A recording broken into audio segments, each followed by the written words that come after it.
caros. Los carros alemanes son muy caros. É uma coisa. El jamón español es muy exquisito.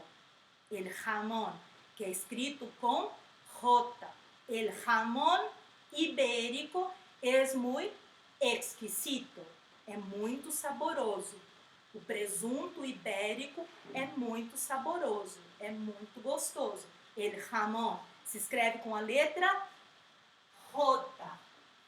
Jamón, jamón. El jamón ibérico es muy exquisito.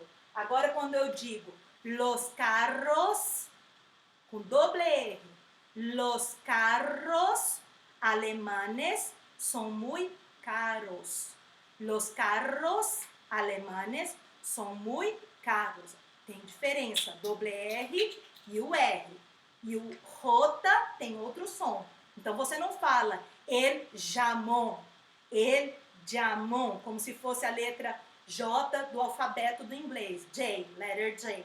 Não, amigo, não faz confusão. Inglês com espanhol, português. Espanhol não tem o alfabeto igual o inglês e não tem o alfabeto, os fonemas da língua portuguesa, do alfabeto da língua portuguesa. Então você tem que colocar atenção nisso, poner atenção. Tá? El 30, 40, 50 não é com QU, 60 não é com 2 S. Aí depois temos 70, 80, 90 e el 100. El 100. Então aqui temos números até centena. Nós começamos desde o 0. El 0, 1, 2. O 2 serve para tanto substantivo masculino ou feminino. 2 chicas, 2 mujeres, 2 hombres, 2 chicos, 2 bolígrafos, 2 botellas, botella é garrafa, 2 botellas de vino, 2 garrafas de vinho. Você não fala 2 botellas de vinho, 2 botellas de vinho. El 3 sem acento circunflexo, 4, 5, 6, 7, 8, 9, 10, 11, 12, 13, 14, 15, 16, 17, 18, todos juntos. 19, se escreve tudo junto. Depois, 20, depois, 30, 40, 50, 60, sem 2 S's. Isso pertence à língua portuguesa. 70, 80, 90, 100.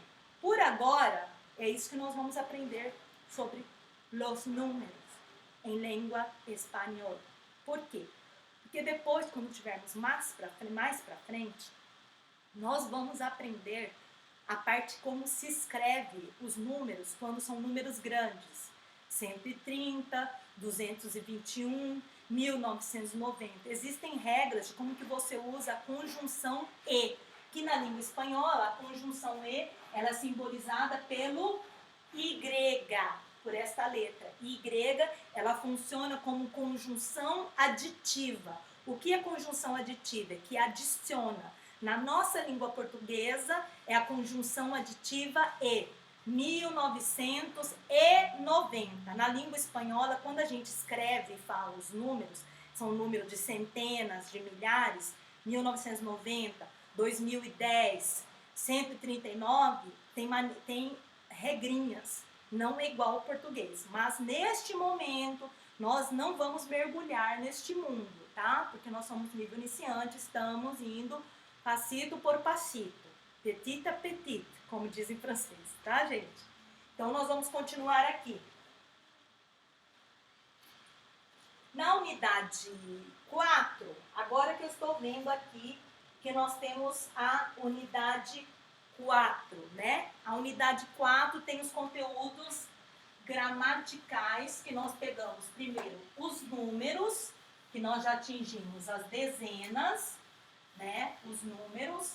E agora, nós na unidade 4, los contenidos gramaticales, la página 50, página 51. Nós falamos na unidade 3 dos artigos definidos, artículos determinados. El hombre, el chico, el coche, la chica, la mujer. Então, el é masculino, o sem acento.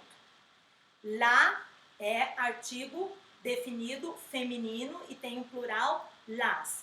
El, los, singular e plural. La, las, singular e plural. São artigos definidos, que falam em espanhol artículos determinados. Agora nós temos também os artigos indefinidos, que você não define o substantivo. Pode ser um substantivo qualquer, né? Então a gente tem aqui, por exemplo, aqui, um banco qualquer. Eu não estou definindo qual banco. Se eu estivesse definindo qual banco é, eu usaria o artigo definido. Eu usaria artículo determinado. El Banco Santander es el mejor banco de Brasil. Aí eu uso o artigo definido, artículo determinado. El Banco Santander.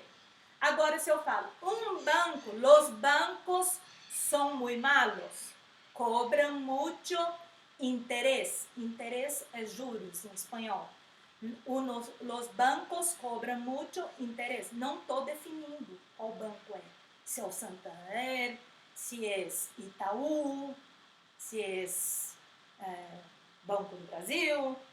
Um banco, unos bancos. Una iglesia, unas iglesias. Então, aqui é o artículo indeterminado, singular, indeterminado, plural. Indeterminado aqui, singular feminino, e aqui singular plural feminino também. Então, aqui são artículos determinados. Nós aprendemos primeiro artículos determinados. El, masculino, singular, los, masculino, plural. La, feminino, singular, las, feminino, plural. E aqui nós temos um e unos, e aqui nós temos una e unas. Isso aqui tranquilo, tá, gente? Não precisa ter desespero, tranquilo. Depois, nós temos aqui, quando a gente usa o verbo haver, que é o mesmo que o verbo haver, que indica existência, tá? E quando você usa o verbo estar para localização de qualquer coisa, estabelecimento, centro comercial, tá? Então, aqui nós vamos continuar na unidade 4, nós vamos continuar aqui na unidade 4, nós vamos por aqui, na unidade 4. Aqui nós temos um exemplo, inclusive, do nosso livro. Verbo haver, que indica existência, tá? Como é no português. O verbo haver, quando eu conjugo ele na terceira pessoa do singular, a, tá, gente? A, na terceira pessoa do singular, isso é português, tá? Eu estou indicando haver com sentido de existir, tá? Em espanhol é haver, com a letra B. E você conjuga ai, na terceira pessoa do singular, com a letra I grega, essa letra do alfabeto espanhol. En el centro hay muchas tiendas. Hay quer dizer o quê? Existem muitas lojas. Tiendas lojas. En el centro hay muchas tiendas. Por exemplo, nós podemos perguntar aqui também. Hay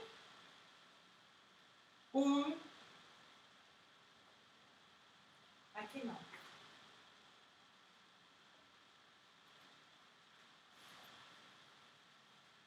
Hay una comisaría en esta calle. Hay una comisaría en esta calle. ¿Qué es comisaría? Delegacia. Quem trabalha em uma comissaria, o comissário é o delegado. Não tem nada a ver com o comissário de bordo que fica lá da azul da Gol, tá? Isso aí é outro nome em língua espanhola, azafata. Azafata é a aeromoça. Comissário em língua espanhola é delegado, que é um cargo público, né? Que você adquire, você conquista por concurso público. Em espanhol você pode dizer, na América Latina, como eu já vi, no Paraguai você diz concurso público. Na Espanha você diz oposiciones, tá? Hay una comisaría en esta calle? Você está perguntando se existe, tem uma delegacia aqui na rua? Você está perguntando. Então você pergunta, ai. O que o brasileiro ele costuma fazer? Ele acha que é usar o verbo ter. Tem uma delegacia nessa rua? Aí ele transfere isso para a língua espanhola.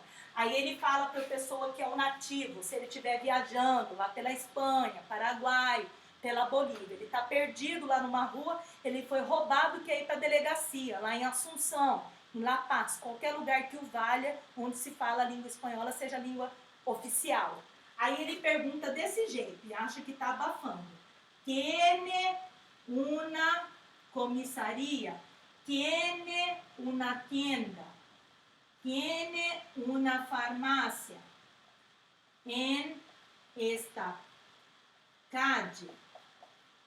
Calle é rua, tá certo? Calle, rua. Hay una comisaría en esta calle? Há uma delegacia nessa rua? Nesta rua? Há uma delegacia nessa rua? Você foi roubado, você pergunta para uma pessoa passando lá no meio da rua, você está lá em Montevidéu, você foi roubado. Há uma comissaria nesta calle? Tem uma delegacia nessa rua? Você não vai falar, tiene una comissaria nesta calle? Tiene não.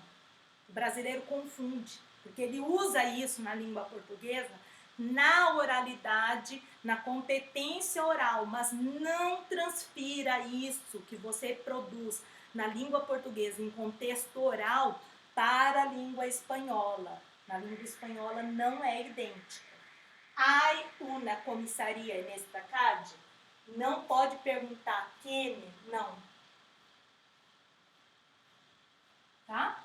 Agora, como que você usa quando é situações que você usa o verbo tener, que indica posse, tá? Agora eu vou mostrar para vocês o pulo do gato, para vocês saberem a diferença. Quando eu falo em Ouro Preto, hay muchas iglesias. Verbo hay, que é a, que indica existência, do verbo haver. Em Ouro Preto, hay muchas iglesias. De acordo? Agora, quando você fala